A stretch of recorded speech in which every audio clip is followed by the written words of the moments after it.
so much for being here. I'm really excited to get us started in this conversation. Thank you, Nick. Thank you, John. And thank you, Tim, for being here. A lot of people are not used to me speaking so little. But it was a refreshing thing for me, I must say. So I'm going to spend some time asking you guys a couple questions, and then we'll take some questions by text. Just so you know, if you're formulating questions, I do have a rule for your questions, which is that they are in the form of a question. So just keep that in mind as you're writing out your text. So let's start with a definition of terms, right? We've got civility written up here large. You both brought up civility in your remarks, and this is the banner, and I know that Tim has written on the topic as well. When we're talking about civility, I'm guessing we're not just talking about being polite. So could you each start by sharing sort of your working definition of civility? Well, I would say civility has to start with the acknowledgement of real differences. And I find, especially in the university setting where I spend most of my time, there is something that passes as civility but is actually not. It's sort of a feigned consensus or a false unity. And civility actually must begin with acknowledging the depth of our differences, but also, as I think we've both pointed to, the humanity in the other person. And so to combine an understanding of humanity with deep and really sometimes striking differences that cut to the heart of our deepest matters, and to be able to dialogue and relate across that difference, that's civility as I understand it. I'd say civility is partly, if you don't really have a clue to the answer to a question, you politely say to the person to your left. And it was so civil of you to do. I would just add to that very good answer that I think a lot of it is about listening. And that, we tend to talk at each other. I think it's a lot harder to genuinely listen to somebody say things that you disagree with, that you rebel at, that make you feel uncomfortable. But I think that listening has to be at the heart of it. Yeah, I think we're all talking about John's first disposition, tolerance. John has rehabilitated the word for me. I thought of tolerance as a pretty wimpy word, meaning, yeah, I just won't come down your throat. But what he said is actually what you do with the Wall Street Journal opinion page, and that is you are willing to subject yourself to positions that you find somewhat painful to hear. And so if you are able to be respectful and listen regularly to people who say things that you find actually painful to hear, but you're respectful, you're listening, you're trying to learn, I think maybe that's not all civility is, but it's at least that. And if you can't do that, there's no civility. Good. Okay, so we sometimes see that things that are sort of modeled in our public life and in our public discourse brings to life in us similar behaviors or impulses. Could you talk a little bit about, sort of if you're thinking about the kind of situation we find ourselves in, how the kind of recent erosion, maybe not the historical trajectory that you spoke of, Nick, but the recent erosion of civility has specifically affected our larger society?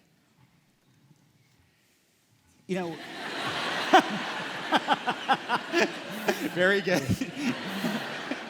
One of the things that I've been thinking about this year is, I've been really horrified by what I perceive as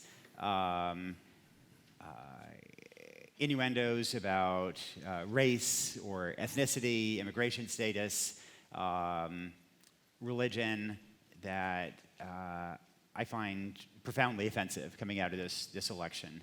And I wonder how it is that these find enormous resonance among voters today. Donald Trump would, if only whites voted in this election, Donald Trump, according to the last poll I saw, would win by 11 percentage points. Among whites, he's way, way ahead. And I think back to 1964, 1965, when the Civil Rights Act of 1964 passed, when the Voting Rights Act of 1965 passed, and you had a willingness on the part of many working class whites to to be more inclusive, to broaden legal protections. And it does seem to me that part of the answer has to do with, if you will, with a sense of mobility and inequality. That in 1964, 65, those families were living a better life than their parents had lived. They could project that they would be living in the future better lives down the road. And so they were more willing to be inclusive. And I think that one problem today, and perhaps one reason for the tendency to otherize people, is that for an awful lot of Americans, things have stagnated, and they're not living better than they were. And it, I think, leads people to be more, since for the bottom half of the wealth distribution since 1970, the bottom half of the wealth distribution of households, there's been no increase since the 1970s. And in that context, I think people are much more likely to point fingers and to blame, to find scapegoats, to blame others. And to me, one of the lessons is that one of the things we have to do after the election to try to create a more inclusive society, to rebuild our social fabric, is also to try to recreate that sense of social mobility and opportunity and shared economic growth.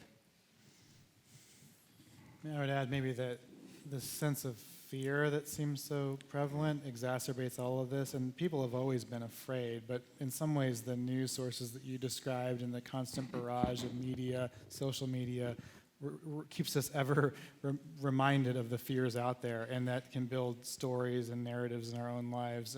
It's astounding to me that within the last year we've had the Democratic mayor of Roanoke, Virginia, and the Republican nominee for president both call for internment camps. And my dad was born in the internment camps during World War II, and as a Japanese American, I thought we were past that for good, and yet we have political rhetoric that suggests otherwise, and that feeds into a fear that people feel viscerally but then fuel upon, and that can add to this. I love going last because I think what we're all saying is that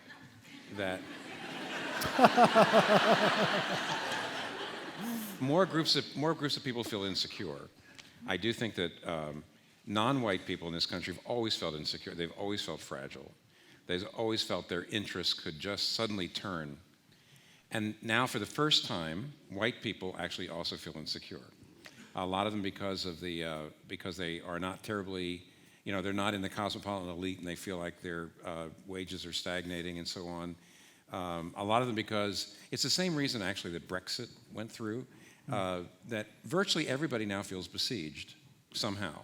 Maybe it's true. I mean, Nick said it's not just all the internet, but the internet does help everybody feel besieged. But it's almost like no one feels secure, and because of that, there's, I think, the original question was why? What is making civility harder than ever?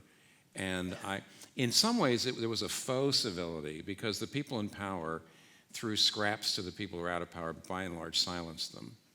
And today, I think because of the people who formerly were in power now feel besieged, they're trying to flex their muscles. They're trying to get their power back. Other groups have been more empowered, and they're very frightened by it. And I think that's what's leading to all the incivility. There was a very fine newspaper, the New York Times, that published a piece last Thursday about a Harris poll that was showing data from folks who were experiencing election-related stress that was sending them into therapy. Not surprising. And therapists in the article talking about how they were dealing with the challenge of election-related stress. It's interesting, Nick. I would like to ask you this particularly. You have looked at sort of broad-scale trauma, in various places where you've done work. And you sort of posited this: after the election, we're going to have to. But part of recovery from trauma, right, is some sort of concerted action, right? It's a real important step that there are meaningful actions that are taken. What are the types of actions, as you've sort of thought to yourself, what's going to come next, that you think, folks like the folks in this room might step forward on? See, now's my turn to say, They get to go. I think a great deal is going to depend on how close the election is and to what extent the legitimacy of the underlying institutions are called into question. If it's close and there are fundamental doubts about whether, among many, many tens of millions of Americans, about whether the election was stolen, then, boy, that's going to be tough. If that is not the case, then I don't really know, what is possible, but I do think that there can be greater efforts at, to some degree, mitigating this problem by tremendous efforts at bipartisanship in legislation, by trying to address this issue of inequality so that all these folks who are feeling insecure and frightened, partly for economic reasons, feel more of a stake at the table, feel that they're not being ripped off and cheated at every turn. I don't know to what extent that is feasible to accomplish, but I think that has to be the direction that one aims for. I'm going to ask a question. Do you think that is more plausible at the national level or the local level? I think it's more plausible to get things done at the local level. I think, frankly, that on a lot of the issues that I carry, if I look at poverty, then I think one of the reasons we don't achieve more is that we often start too late and that we have to start with early childhood education. I don't think we're going to get anywhere with early childhood education at the federal level. At the state level, it's actually there is actually a lot being achieved. On mass incarceration has been a catastrophe in so many respects, not least for kids. Last week I was in Arkansas and Oklahoma, and in Pine Bluff, Arkansas, I met a kid who just got out of prison at age 13. He was kicked out of the house by his mom's boyfriend. He was homeless. At 16, he robbed a pizza delivery man, then ran. He didn't get either the money or the pizza. He was caught. He was sentenced as an adult to 12 years in prison. He is illiterate. He could not read the form, the plea bargain that he was given, but he signed it. So he was sent to prison for 12 years, and he just got out after serving 9 of those years. Things like that, I think, have happened in, frankly, a lot of places around the country, and I think the cures for a lot of that injustice, the efforts to build real partnerships and get things done, I think are going to happen, particularly at the state level, to some degree at the local level, probably at least at the federal level. I want to come back to the kind of theme of civility here, because John sort of charted a way forward for us, right? If we think about this as civility more than just how we talk with one another, but really embodying some of the aspirations that John described, sort of the very idea behind what you've put forward in Confident Pluralism is that as Americans, we can and must live together with these, in spite of these deep and sometimes irreconcilable differences over politics, religion, and the list goes on, and sort of other important matters. You suggest that if we don't do this, we will experience what you ended with, sort of this idea of the American nightmare. I'd like each of you to speak to a little bit about what's at stake if we don't actually find a way forward. Well, so a book I read lately, which many of you might have come across as well, is J.D. Vance's Hillbilly Elegy. And to me, the most haunting line in that book, and there are many, is when he says his people, where he comes from, have no more heroes. And they don't see this country as for them at all. And so when we think of communities, and this actually cuts across geographies and demographics and lots of other things, when we think of entire communities that have lost heroes and lost hope and lost a sense of belonging with this country, then a lot is at stake, right? And a lot is already at stake existentially in their lives, and it will hit the rest of us soon too. And so what's at stake is our ability to hold this thing together. And the nod I made to the possibility of violence in my comments was not just for rhetorical power, that there is, we ought not take for granted that we have found alternatives to violence in most cases, and continuing that is at stake. Do you have other pieces to add to thinking about this kind of what's at stake? What the nightmare looks like? Yeah, you mean? what the nightmare looks like. So I'm from rural Oregon, a town called Yamhill, Oregon, where the Willamette Valley rolls into the coastal range, and it's an area that was based on manufacturing, logging, farming. The economy's fallen apart. People have self-medicated. There's been enormous strains. There's been a wave of immigration, largely Mexican Americans. The white community tends to be deeply resentful of those immigrants. There have been these tensions that have been beneath the surface for a while. This year, with the election, they have been boiling. And so in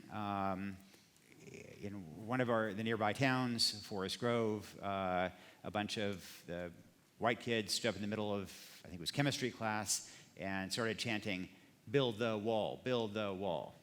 A bunch of other students led a walkout. That school and actually a bunch of other schools there have been really torn apart. That social fabric, resentments that were beneath the surface have poured out,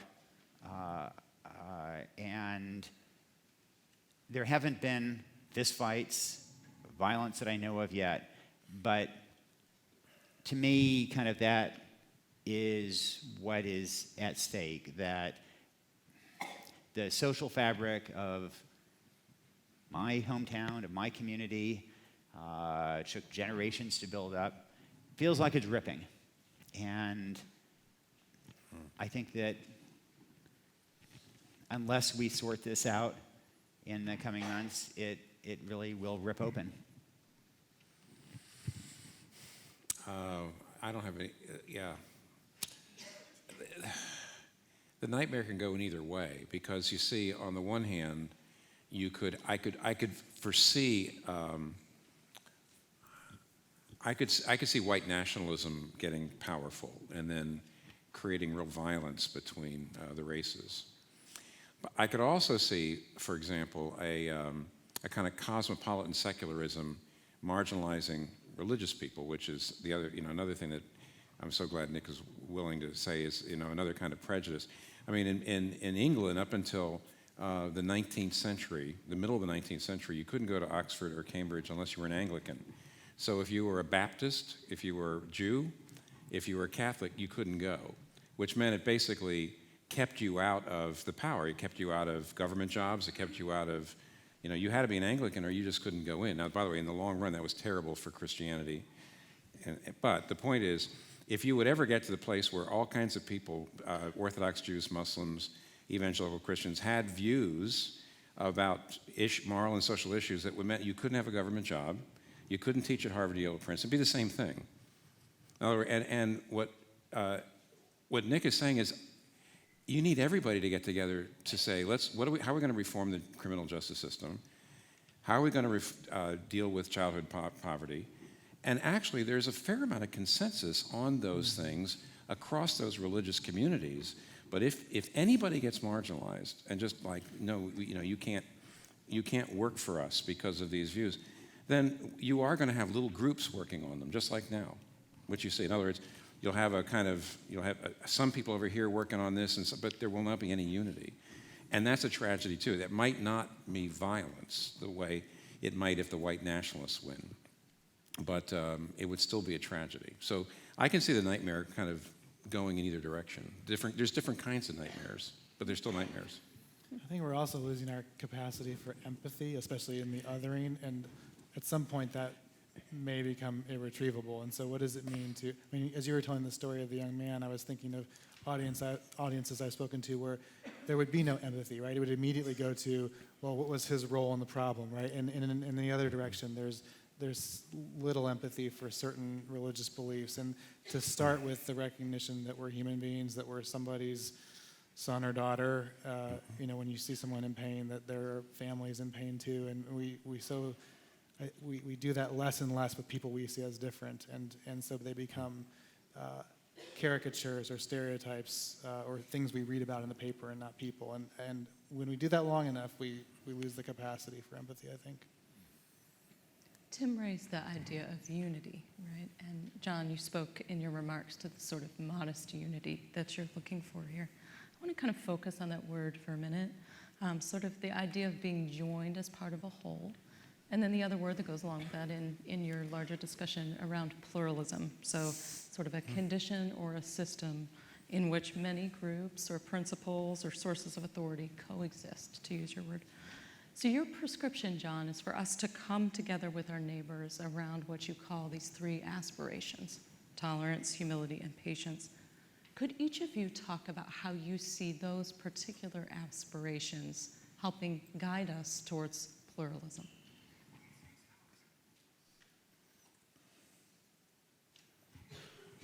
Tim? Well, I already, by the way, said how John helped me retrieve tolerance now. I've recaptured it. I love it. I actually even like the way he defines humility. I do think that secular people often define humility as nobody knows who's got the truth. And then a lot of more traditional religious people, they don't like that part. They say, we know we've got the truth. Maybe you're agnostic, but I know I've got the truth. But the way John defines humility, which I think you could accept this across the board, not just religious people, non-religious people, is humility is recognizing, he already said it up here, but I'll say it again, recognizing the limits of what you can prove. To know that your views, though you are absolutely sure you're right, to know that your views are not empirically provable and are not self-evident to everybody, which means there's no way you can prove your views to all rational people, is an extremely important thing to keep in mind, because if you're a religious person, you've got to say, well, even if you got the truth, the fact is you're not going to be able to prove it to everybody. If you're a non-religious person, there is a tendency, this is my critique of my secular friends, there's a tendency for secular people to say, you have faith, but I just see things as they are. I'm just using my reason, and all reasonable people will see it this way. The fact, of course, is that all moral values are faith-based in a sense. They're not empirically provable. They're convictions. And so even if you're irreligious or non-religious or something like that, you ought to be able to say, even my views, I can't empirically prove to all rational people. That's humility. It doesn't mean uncertainty about your views. It just means humility, and that helped me enormously. And to me, once you get tolerance down, it's respecting people who've got views that are painful to you, without which we'll never work together, and B, humility, which is recognizing the limits of how much you can prove. Patience just comes from that. So that's, to me, the patience sort of flows out of the other two. And I know it can work, and I do think that we have enough desire to work together for, I'll put it this way, Charles Taylor, the great Canadian philosopher, says that there's not just believers and non-believers. Now, here he's talking about belief in God, okay? I know I'm going a little afield. He says there's people who believe in God, who are pressured, he calls them cross-pressured, and people who've got no doubts at all. A cross-pressured believer in God actually doesn't have personal doubts, but seems to understand why people would doubt. You're sympathetic to people who doubt. You get it. You see why they would doubt. Now, over here are the unbelievers, and you've got some unbelievers who just can't imagine why anybody would be so stupid as to believe in God. But then you have cross-pressured non-believers who say, I don't believe in God, but I see your point. I can kind of get it. Every so often, I even feel some of the strength of your arguments, though, in the end, no. So he says cross-pressured believers and cross-pressured non-believers can easily get together and work on things. And it's actually a lot easier for them to be civil with each other. He says it's the believers who actually do think the other side is just absolutely stupid and kind of evil. And the non-believers who feel like the other side are stupid and kind of evil that actually struggle a lot with confident pluralism. But Taylor makes the case that there's enough people on both sides of the divide, and that would be, I think you could push that on liberal conservative too. I think you could push it on religious and non-religious, that there's a core, and this goes against the idea that your ideas are doomed to immediate irrelevance. Right? Forget that phrase. That he would say around all these divides on traditional values and belief in God and all these things, that there's actually a core of people on both sides that can kind of sympathize with the other side a little bit, even if not too much, and can work together. And there's also a lot of people that just won't be able to be part of the program. But you don't need, I think, everybody involved, because especially at the local area you have some wins, the other states will say, hey, we can do that too. Okay, well, I mean, I wasn't able to stand up and talk. That's why it took a long time. That was kind of a long answer, but there we go. Getting my digs in. Did you want to add anything about how the aspirations that John outlined help us move towards upholding pluralism? I mean, I guess one point I would just add is that I think it's important to acknowledge that all this is hard work, that it's not just that one strips away, one's resentments or prejudices or anxieties. Now we're all kind of living in this panacea, that it really is hard work. And I've been fascinated by the work on unconscious bias. And if you haven't taken the implicit association tests, I really encourage you to. If you Google IAT, you can take them. And it basically turns out that we're all a bundle of biases, that we all have these irrational biases about race, about age, about body shape, about religion, and that these are irrational. We don't believe in them, but they are there. And so the problem with racism, for example, I think is not whites who deliberately discriminate, who don't believe in equality. Rather, I think the big problem is with well-meaning whites who believe in racial equality and yet act unconsciously in ways that perpetuate inequality. And when one talks about that, it's very easy to become defensive.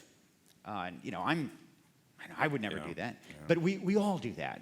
And one of the studies that I found most fascinating in this regard, at the way we all are this bundle of unconscious biases, it involved the NBA, and some UPenn economists looked at personal fouls called in the NBA. And it turns out that refs in the NBA, incredibly well-trained, monitored by coaches, by audiences, they are more likely to call personal fouls on a player of a different race. And you think, if that's true in the NBA, what hope is there for all of us? And yet there's an aftermath. There's a postscript.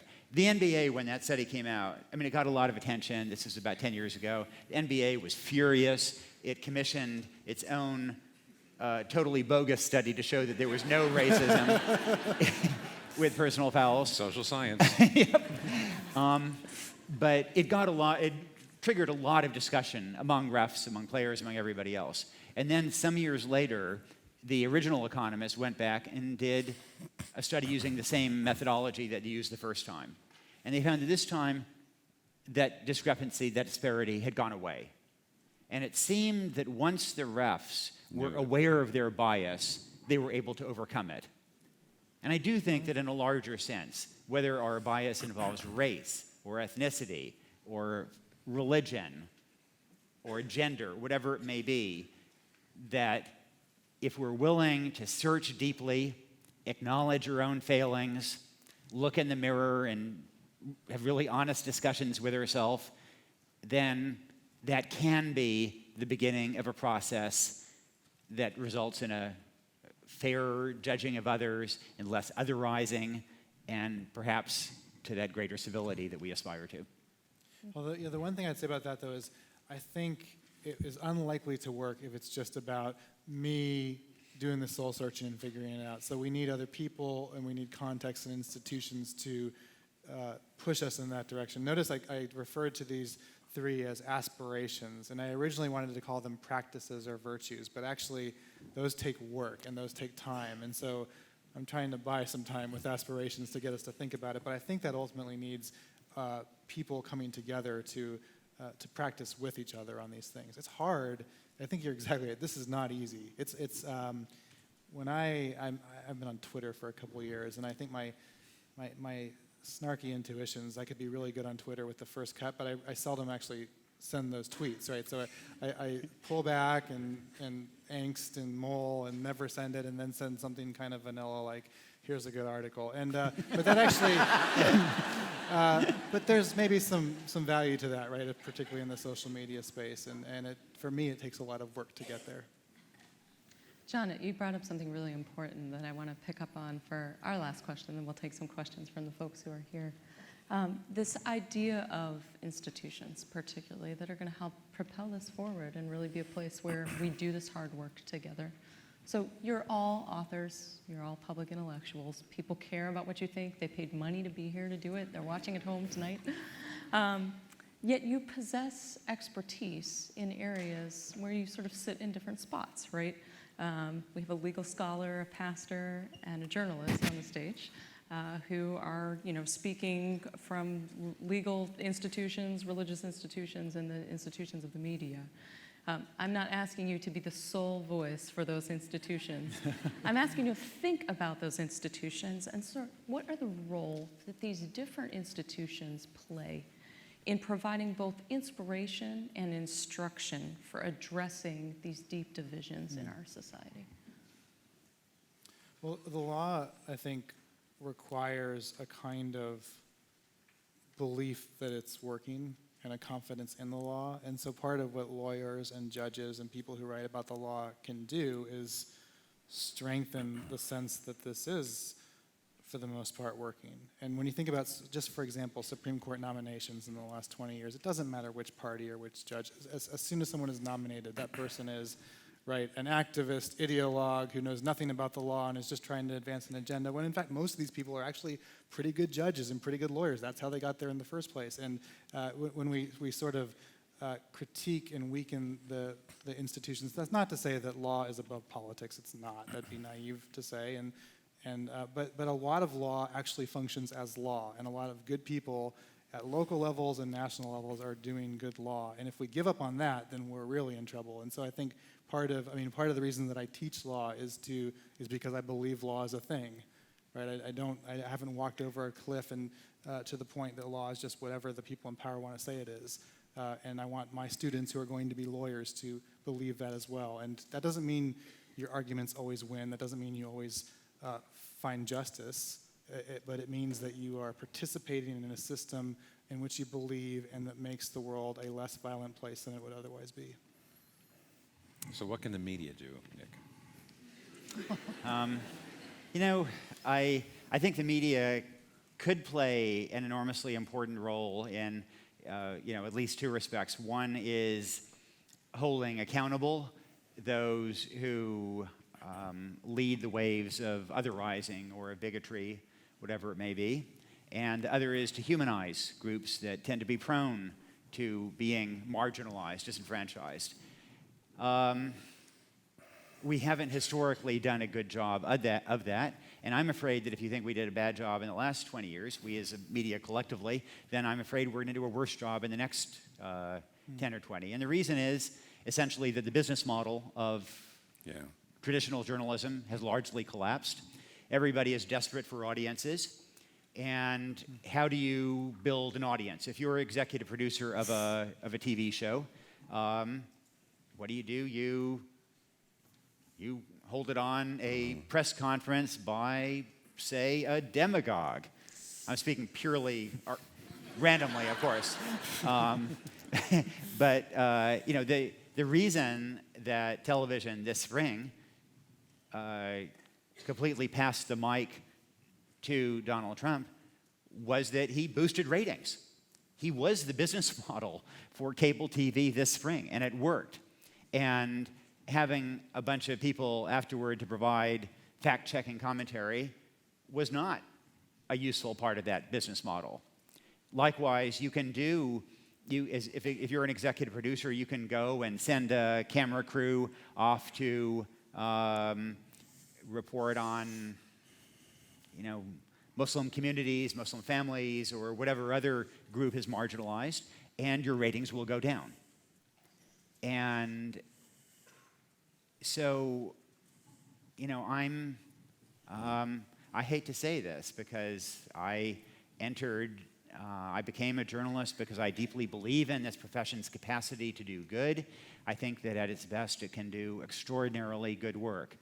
But given the pressures of the business model, I'm afraid that those kinds of efforts may be more erratic and less reliable than they historically have been, and that the low barriers to entry that lead to the sort of alternative websites coming up may result in the media as a whole being more a part of the problem and less a part of the solution in the long run. Boy, that was depressing to say.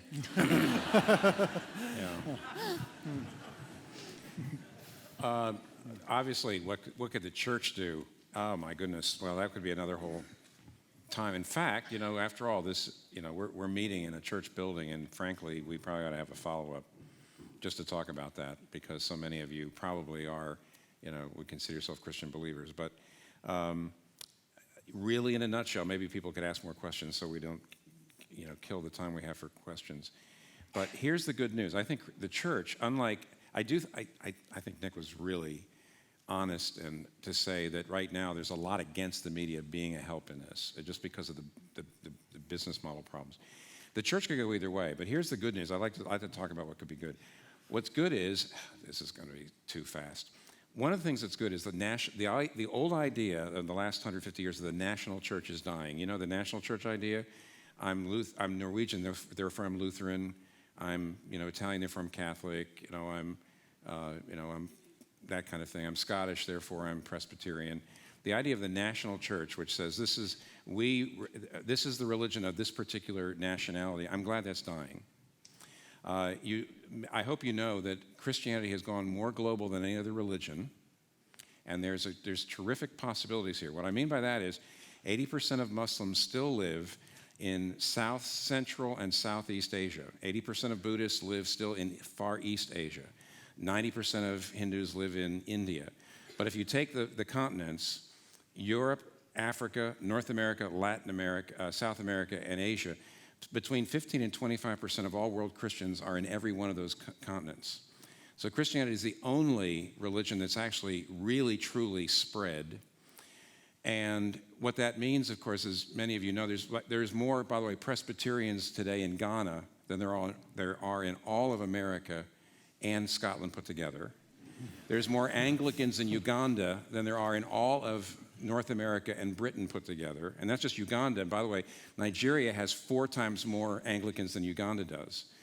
And when you begin to realize that, what you realize is Christianity actually could be, if the white Christian leaders who still dominate the world because of their money, if they really said, you know what, the voices of the Christian world we really need to make sure that all of our spokespersons are across the spectrum. Christianity actually is not, because you've got Christians and strong Christians, Christianity is a cross-ethnic, cross-class identity.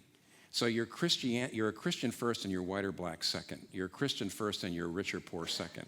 It always has been that. From the very beginning, Christianity invented a religious identity that was not just an extension of your class or racial identity. And if Christians could recapture that and actually talk to each other, then we would actually have Christians, lots of Christians in both political parties, lots of them. We do now, but they're not talking to each other.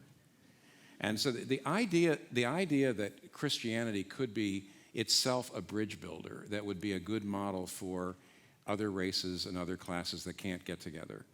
Christians who are both black and white, instead of being divided in the Republican Democratic Party, need to stop being messianic about their own parties and thinking the other party is the evil one. and actually start to get together and say, how can we do bipartisan things? We want to do it with not just with Christians. We want to do it with everybody. But the fact is, we could begin the bipartisan. We could because of our common faith, we should be able to do things across the aisle. So if Christianity really stopped being fragmented in their national churches and began to practice itself as by the way, Pentecostal Christians are the most multiracial, multi-class human organization in the world right now. Pentecostal Christians are by far the most, they are bringing people together that otherwise never get together. It's not frankly, normal Protestantism versus Pentecostalism, mainstream Protestantism versus Pentecostalism, secularism. Nobody can light a candle to Pentecostal's multiracial makeup. We need to be willing to say, Christianity itself, if we're willing to listen to each other, empower non-white leaders, make sure the spokespersons of Christianity are also non-white people. First of all, Christianity you wouldn't be able to stick it right as they are right now, putting it into a particular political bucket. So Christians actually could model bipartisan work. Christians could model racial reconciliation, and not to the exclusion of people who aren't Christian, frankly, not at all, but just as a way of saying, hey, look, it can be done. So on the other hand, unlike the media, I would say we could go either way, because there's no doubt about it, because you saw it in Africa during the and you actually even saw it in Northern Ireland. Sometimes religion becomes the tool of the of the nationality. I mean, sometimes people use their religion as a way of pushing your own racial agenda. It's happened all over the world constantly, and that's one of the reasons why secular people don't trust Christianity or religion in general. But if Christians can overcome that, oh my gosh. You know, we really could, in some ways, be the, I hope, non-paternalistic leaders in civility. You know, not showing the humility. So the possibilities are huge, and I went on too long. So there we are. The legal profession is looking pretty good now after that. I mean, I'm just trying to say there's huge potential within global Christianity, don't say American evangelicals. Global Christianity has got astonishing resources. And most people don't, most people in America, both, by the way, religious and non-religious people, don't realize how globalized Christianity has become. But they're coming, many people from the non-Western world are coming to the cities here, and that's one of the reasons why more and more urban Christian communities look so multiracial. We need to say, hey, we got to, we have to help the country and society by showing how we can overcome the divisions, at least within ourselves. Anyway, so. Thank you. All right, we're going to turn to some of your questions. One of the cool things about this is I can see how many times this question's been texted. It's a lot. So, should incivility always be responded to with greater civility? Yeah. What should we do when civility falls on deaf ears? What is the civil response to folks who hold the public square, the word is hostage, with their incivility? Put them in jail.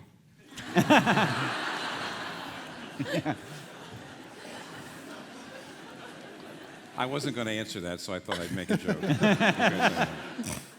Well, I think part of the legal concept of the public forum, that space where we allow lots of voices to be heard on their own terms and to say their own ideas, it presupposes and actually requires the capacity for multiple voices to be heard. And so when actually someone takes hostage the entire public square and shuts down the possibility of others to speak, then the law can come in and regulate that. And so similarly in our own spaces, when we see that happening, there has to be a point at which one's own exercise of engagement or dialogue or non-dialogue shuts down the conversation so much that we have to be able to say that's too far. On the other hand, I do think maybe all of us, or certainly I could stand to receive incivility a little more and to have just a bit of a thicker skin about it, or to recognize that when someone calls me a name or doesn't like something I've written, that I don't have to, I can, maybe wonder, well, what was behind that comment, or try to exercise the empathy that I'm talking about. And that means sometimes taking incivility in a way that doesn't immediately turn it off. And in some ways, I think we're quick to be offended, and we could slow that down a bit.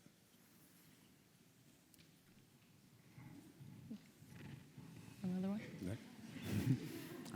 I think I agree with that. I think that's almost, the easier problem is if somebody wants to shut down the public forum completely. I think the harder problem is things like hate speech, where somebody intrudes into a public forum and says things, make comments that freeze the discussion and impair an exchange of views, but don't actually completely shut things down. And I think that's a really hard problem in a democratic society. But I don't know that, but efforts to address that by regulating hate speech seem to me generally pretty unsuccessful. And I think one should be careful to avoid remedies that are worse than the problem.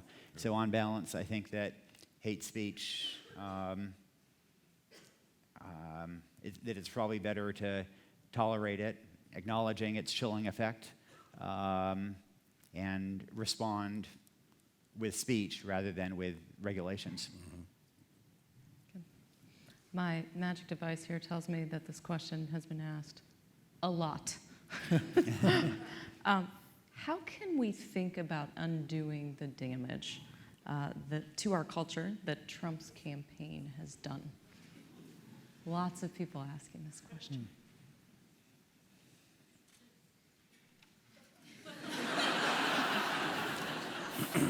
I'm so glad I'm the moderator right now. One can make, if he loses overwhelmingly, then I think it is possible. I think the future is very, very hard to predict, but I think if he loses by a large margin, it is quite plausible that other Republicans will distance themselves from him, that he will be tarred, that people will move in other directions, that the Republican Party will genuinely push for the kind of inclusiveness that it talked about 4 years ago, and that maybe, things could have ended up in a quite different direction. If Marco Rubio had been the nominee, we would not be having much of this conversation. Things can move in different directions. I don't think all this was written in stone. And after all, it was only 4 years ago that we had the remarkable situation of the son of a African villager competing against a Mormon for president. And things have come, these days they seem a lot more depressing, but things can change, and it seems to me that would be rather more likely to happen if there is a very decisive rejection of Trump. On the Christian side, I'll tell you, actually, Nick's column yesterday came close to something I've been trying to say to some people, and that is that whereas the Christians I know who are largely non-white in the Democratic Party, when I mean by Christians, I mean Christians, small o, Orthodox, Christians with traditional understandings of the Bible and moral values and that sort of thing. So non-white, Orthodox, small o Christians in the Democratic Party, they're not, they're not naive. They see the Democratic Party is not the way to save the world, but it's a way to get good things done. And they recognize that they don't like a lot of elements of their own party platform and that sort of thing. But I have found, and so they usually are kind of non-white, I guess I could say non-white conservative Christians, and they're in the Democratic Party. However, conservative Christians who are usually white in the Republican Party have been naive. And they have had a tendency to say the only way to save the world is for the Democrats to lose. And so they have been more messianic about their own party. Christians in the Republican Party have been more messianic about the party than Christians in the Democratic Party. Now, by the way, I know a lot of secular liberal people in the Democratic Party who are very messianic about the Democratic Party and who really think that the Republican, basically, the only way to save the world is to defeat the evil Republicans. But generally, Christians in the Democratic Party have not been messianic. Christians in the Republican Party have been, and I think that's over. I actually do think Trump actually has been a help. Because what was your title? What was the title of your column? Do you even remember? It was yesterday. Trump, something about creating an opportunity. Yeah, what was it? Building bridge. What was it? Trump. What was his Can headline? Trump help build bridges? Can Trump bridge the God gap? Can Trump bridge the God gap? Very good. There you go. Yeah. By the way, He had know divine what? help. I don't know. I don't know what I preached last Sunday either. But anyway, I actually think that it might help, because I actually think that I do know a lot of people who are in the Republican Party who are, traditional Christians who I don't think will leave the party, but they just do not have the same. I think they're, in some ways, the underbelly of their party has been revealed to them. I think they were naive. I know that. We were at a meeting not too long ago where a lot of those folks said that they feel like they have also lost some of they might have been naive about certain elements. So I actually do think that might help the God gap. I don't think it necessarily means all the Christians who are in the Republican Party will leave at all, because ultimately it's good to have a two-party system in which one party is more for smaller government and more for private enterprise, and one party is more wary of private enterprise. And I mean, most countries, there's a place for a spectrum of opinion about that, and it's good to have opposition. It's good to not only have your way. So I hope we still have a two-party system, but I actually do think Christians in the Republican Party are going to be less naive about it, and I think that's good. So in that way, Trump actually helps, I think. I think I have two thoughts. One is that for the image that many of us have of the typical Trump voter, the picture that's on the news article, or the Saturday Night Live skit this weekend, Black Jeopardy with the Trump voter, which is actually a very empathetic sketch in some interesting ways, I think. But with a kind of compassion that doesn't sort of erase all faults here, but a kind of compassion that looks what is driving that voter, and can we get past a caricature or a poorly timed picture or something like that.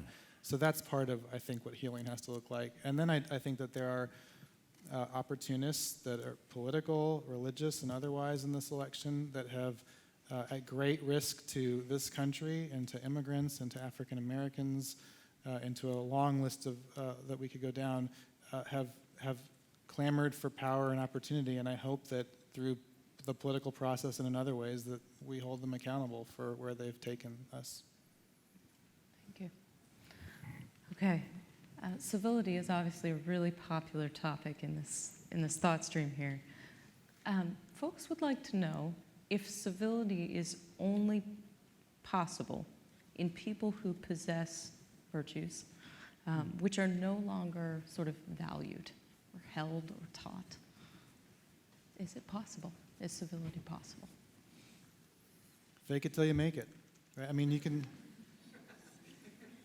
pretend for a while, right? I mean, we can, sometimes pretending to be nice can lead you to be nice, and that's not nothing.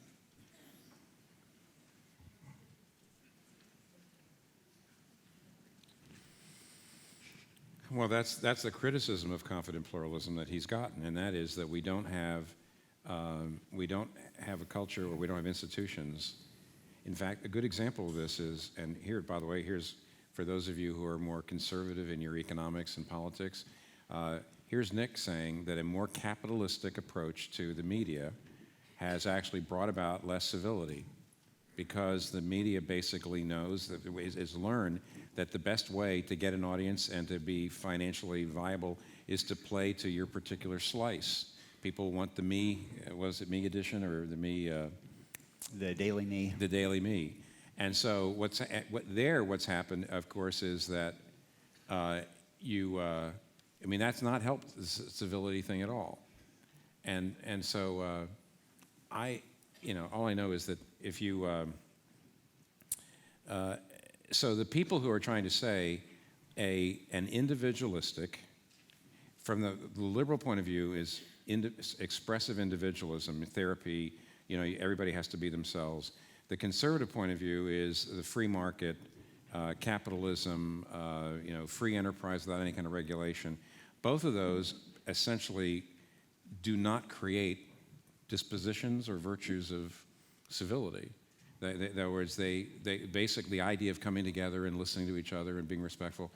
So you could actually say there's a kind of conservatism and liberalism that both undermine civility, and therefore the critique of confident pluralism by people like that famous reviewer who said he was going to be irrelevant is to say we don't have institutions that create people who can do that anymore. The only thing I can say is that's one thing the church ought to say to the whole world is we're committed to creating people who can do tolerance, humility, and patience. And James K.A. Smith, who's a philosopher, who's a friend of John and mine, recently wrote an article saying if there's anything the church could do to recommend itself to the world right now is to say we want to become a place where we form people like that. But I don't know whether that's enough, frankly. So, and besides that, the church is a long way from forming people like that. Just because 2 or 3 people say let's do it doesn't mean we're doing it. So it's a problem. It's a big problem. It's the main reason why we might not have a good outcome to all the things we're talking about.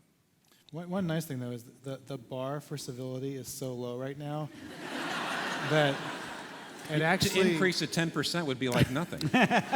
it wouldn't take much to stand out and be above average here, right? So I think about... I just realized this is being live streamed, so if you're listening in St. Louis, disregard this. But I think about when my kids go to sports practice or something like that. And back when I was a kid, parents, because they would be so bored, would actually start talking to each other. And now everyone's on our phones and actually not talking. But I guess I could say, hey, let's all have dinner at my place this weekend. And I haven't done that, but those sorts of small acts could be a step towards civility with people I don't know. I'm not promising that. But it would be a nice step. I've offered all these sort of pessimistic takes, so let me say something optimistic. Good. I do think that one force, especially at a global level, but maybe to some degree at a national level, for this kind of tolerance for civility, is education. At a global level, literacy. For all of human history, until the 1960s, a majority of adults were illiterate. Since the 1960s, the tide has turned. Now about 85% of all adults worldwide are illiterate. The difference that makes in how people perceive the world and how they interact with each other is enormous. In this country as well. In about 1970, you had the proportion who were earning high school degrees basically froze. And just in the last half dozen years or so, it's going up again. There does seem to be a broad recognition in every sector of society that building human capital, improving educational outcomes is good for your kids, is good for society. And I do think that if we can improve educational outcomes, both domestically and internationally, that creates the capacity for more civil interactions. There's a whole stream here in these questions about really practical ways to break down this sort of barrier, whether that's the barrier we have where we're only interested in the daily me, whether that's a barrier we have where we're not actually face-to-face with people talking about our differences. And the whole question, particularly of social media, is that if that is a public forum that exists, how do we engage people who are unlike us in there? So folks asking for practical recommendations for what can we do? Social media, get out of the daily me, get in face-to-face conversations together. Fight the daily me. And just seek out real intelligent views that differ from yours, and that doesn't mean these sort of fake news, but intelligent people whom you respect, who have a very different worldview, and who not just have a different worldview on the things that you think are important, but have a different worldview about what is important. I think that on social media, I would say that's a way of breaking down the daily me. On Facebook, on Twitter, subscribe to sites that will challenge you. And then when you're tweeting something indignant, that remember that it's always goes over better if you tweet something self-deprecating rather than insulting. Just something I've learned the hard way. I had such admiration for when Nick said that if he's going to write something negative about somebody or critical of somebody, that you maybe call them up or let them know about it. Even that, though you're not talking face to face, that immediately, in a sense, humbles and chastens you, because you know, here I've had interaction with a person, this person could come back at me, I've told them about it. Honestly, the more face to face you are, even if you're face to face, you're going to be more civil than if you're on the phone. If you're on the phone, you're going to be more civil than if you're writing a letter or emailing. Actually, frankly, you're more civil in a letter than an email. We all know that, because email is fast and you're hot under the collar and the person's not in front of you. Even if you had, in the old days, I'm old enough to remember writing letters. Do you remember writing letters? And actually, by the time you were done with the letter, you'd already calmed down. And honestly, seriously, you can go all the way from tweet to Facebook to email to. I mean, the closer you get to the way things always were done, the more likely you are to be civil. So actually, that's why the local is so important. Not national, state, yeah, but the local. And it feels to me like the activists of various groups and the representative of various racial groups and ethnic groups really ought to be talking together face to face in local neighborhoods. There's nothing like it. There's no substitute for that. And I think to start by focusing on the ordinary acts and conversations that can build a foundation for the harder, more substantive talks. So I think of my kids' school in St. Louis, and we have, it's probably 30% African American, and we have these conversations about race and criminal law enforcement in St. Louis. And we didn't start there. We didn't just sit down in a room full of strangers and say, let's talk about race, because that doesn't go very well. But we started by learning each other's names and having our kids play together, and then over time saying, yeah, we do have some really hard issues, and can we start to talk about those? And so just sometimes kind of common sense in human nature about wanting people to be known before you critique or attack or even question a certain viewpoint, that can be helpful. And then I think particularly in the spaces and times in life where we have the capacity to slow down and to ask follow-on questions, and college is great for this. Right?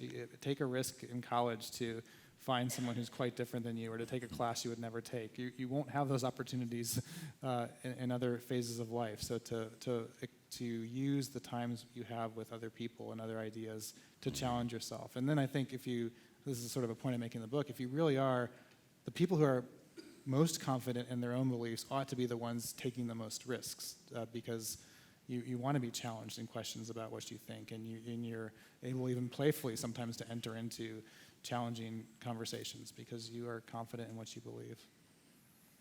Good. Thank you all for your time tonight. We're really grateful. Thank you.